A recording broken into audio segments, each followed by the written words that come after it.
সাংবাদিকের উপর নজরদারি চলছে।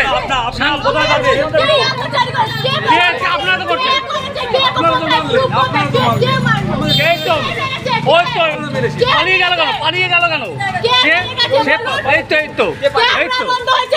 পালিয়ে যায়নি। আপনি মেরেছেন তো? আপনি মেরেছেন তো কেন?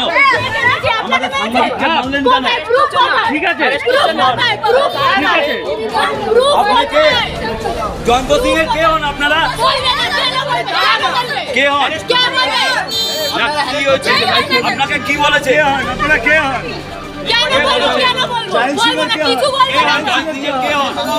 আপনারা কারা? আপনার নাম কি?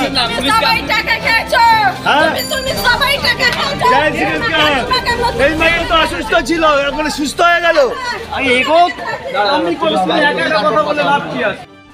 আরিয়াদহ কাণ্ডে ত্রাস জয়ন্ত সিংয়ের রুদ্র প্রতাপ লেনে অবস্থিত 3 কাটা বাড়ির ওপরে 3 তলা প্রাসাদের খোঁজ পাওয়া গেল। কয়েকদিন আগেই এই বাসভবনের দ্বার উন্মোচন হয়, যদিও ওই 3 তলা ভবনের অনেক কাজই এখনও অসম্পূর্ণ রয়েছে। এদিন সেই ছবি করতে গেলেই সাংবাদিকদের ওপর চড়াও হয় জয়ন্ত সিংয়ের আত্মীয় স্বজন, এমনকি মামলা করার হুমকিও দেওয়া হয়।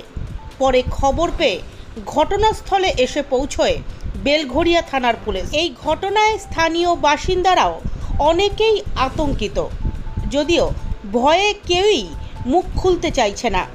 এমনকি 15 নম্বর ওয়ার্ডের তৃণমূলের প্রাক্তন কাউন্সিলর দেবাশিস মহাপাত্রও এই ঘটনায় দলের একাংশকেই দোষী করেছেন। কি বলবেন দাদা? না, বলা বলতে ছোট, এদের সাথে লড়াইটা কিন্তু চলছে। একটা অংশ লড়াই করছে, একটা অংশ সমর্থন করছে। খোলাখুলি কথাটা বললাম। সবাই সবাই যে এর সাথে আছে তা না। আমি যেমন বলছি, এদের সাথে লড়াই আমাদের অতীতেও ছিল। আমরা এদেরকে অতীতে পার্টি মিটিংয়ে ঢুকে পড়েছে, বার করে দিয়েছি। পার্টি মিটিংয়েও থাকবে, বার করে দিয়েছি। এ ঘটনাও ঘটেছে। ক্লাবের ছেলেদের মেরেছে, যা গিয়ে এক্সকিউজ নিতে হয়েছে। এ ঘটনাও ঘটেছে। পার্টির ছেলেকে ধমকেছে, এক্সকিউজ নিয়েছে। এ ঘটনাও ঘটেছে। আবার পার্টির ছেলেকে মেরেছে, কোনো কিছু হয়নি। লাল্টুর বাড়িতে তালা দিয়েছে, লাল্টু বলছে ও দিয়েছে, কারণ ও জানবে কে দিয়েছিল না দিয়েছিল। রাত্রির 1টার সময় লাল্টুর বাড়িতে তালা দিচ্ছে, কোনো ভূমিকা নেই। এ তো আছে। আমি একটা খুব খুব সোজা কথা বলি, আমার নেতা যদি বলে ও মালার লকেট, তাহলে আমরা তো ঘুনসিতে চলে গেলাম, তাই না? হয়, খুব যন্ত্রণা, খুবই যন্ত্রণা। কিন্তু মানে বলবো কার কাছে বলবো? একটা তো লোক থাকবে, এই লোকটাকে বলবো, কাকে বলবো? আমরা দেখতে পেলাম যে মদন মিত্রের ছেলের সাথে ছেলে বউয়ের সাথে জন্মদিন এবং সম্পর্ক, না সে তো আমার সাথেও সম্পর্ক, আমার পাড়ার ছেলে, আমার সাথে সম্পর্ক তার আছে। আমি যে আমার পাড়ার ছেলে, তো ঠিক আছে, সেটা আমার সাথে কার সম্পর্ক এটা কিন্তু সমস্যা না। সমস্যা হচ্ছে আমার এই সম্পর্ক অন্যের ক্ষতি করছে কিনা। এক্ষেত্রে বিবেচ্য যে ওদের এই সম্পর্ক দলের ক্ষতি করেছে কিনা, জনগণের ক্ষতি করেছে কিনা, তাহলে ছবিটা মূল্যবান। আদারওয়াইজ কেন? কাউন্সিলর ছিলাম, হ্যাঁ বহুবার, একবার না। আমি রাস্তায় বসে থাকা ছিল, রাস্তায় বসে পড়েছিলাম এদের বিরুদ্ধে। আমি পার্টি মিটিংয়ে ঢুকে পড়েছিল, আমি বার করে দিয়েছিলাম। মদনদাকে জিজ্ঞাসা করেছিলাম, হ্যাঁ আমি জিজ্ঞাসা করেছিলাম, we will dictate the party, we are they. 200-300 কর্মী তখন বসে রয়েছে, ওরা পার্টি মিটিংয়ে থাকবে আর না থাকতে পারবে না।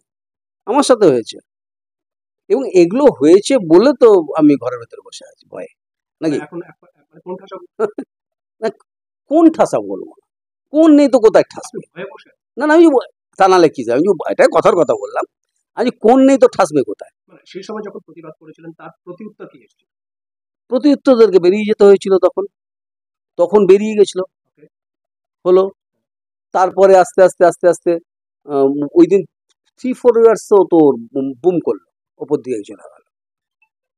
এটা তো খুব বেশি দিন না। জয়ন্ত খুব মানে খুব যে খারাপ ছিল বা এটা করছে, থাকে এক একজন থাকে একটু অফবিট ছেলে থাকে, ওকে তো মানে মোটামুটি 4-5 বছরের মধ্যে 4-5 বছরের মধ্যে হি বিকাম সাচ এ গাই।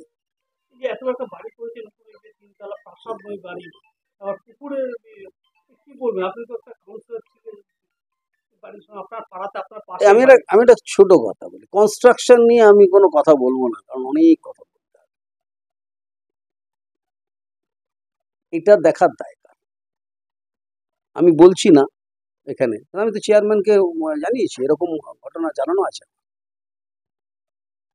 এরকম ঘটনা যে আমার জানানো নেই, আমার অফিসিয়ালি জানা, আমাদের কাউন্সিলর নেই, কাউন্সিলর মারা গেছে, তো দেখার দায়িত্ব কার? এই বাড়িটা কতদিনের মধ্যে? রিসেন্টলি, এখন কমপ্লিট হয়, এখনো আন্ডার কনস্ট্রাকশন বলা যায়, কমপ্লিট না, এখনো কেউ থাকে না ওখানে। আজকে সাংবাদিক মাধ্যমে কর্মীদেরকে সংবাদ সংগ্রহ তাদের উপর আক্রমণ করেছে পরিবারের লোকরা, কি বলবেন? আপনি তো পুরোনো একটা তৃণমূলের যে সে তো সরকারে আপনারা না, এ তো এটা করবে, আক্রমণ করবে, যদি ব্যবস্থা হয় আক্রমণ করবে না। লালটুর বাড়িতে যেদিন আক্রান্ত হলো, কাউন্সিলর যেদিন আক্রান্ত হলো, তার বাড়িতে যেদিন তালা পড়লো, সেদিন যদি দল ব্যবস্থা নিত, তাহলে তো আজকে এই দিনটা দেখতে হতো না। কাউন্সিলরের বাড়িতে রাত্রির 1টার সময় সে আছে, তার বউ আছে, তার সমস্ত মেয়ে আছে, তখন তার বাড়িতে লাথি মারছে, দরজায় লাথি মারছে। তো সেদিন তো আমরা গিয়েছিলাম দলকে জানাতে, সরাসরি একদম দিদির কাছে। দিদি ফিরহাদ হাকিমকে দায়িত্ব দিয়েছিলেন, লালটু বললো, সেটা লালটু বলেছে। তারপরে কি ব্যবস্থা নিয়েছে তো লালটু বলতে পারবে, কিন্তু আমার যদি ব্যবস্থা হতো তাহলে তো ঘটনা ঘটতো না, আজকের ঘটনা না, অনেকদিনের ঘটনা। তাহলে ওর 12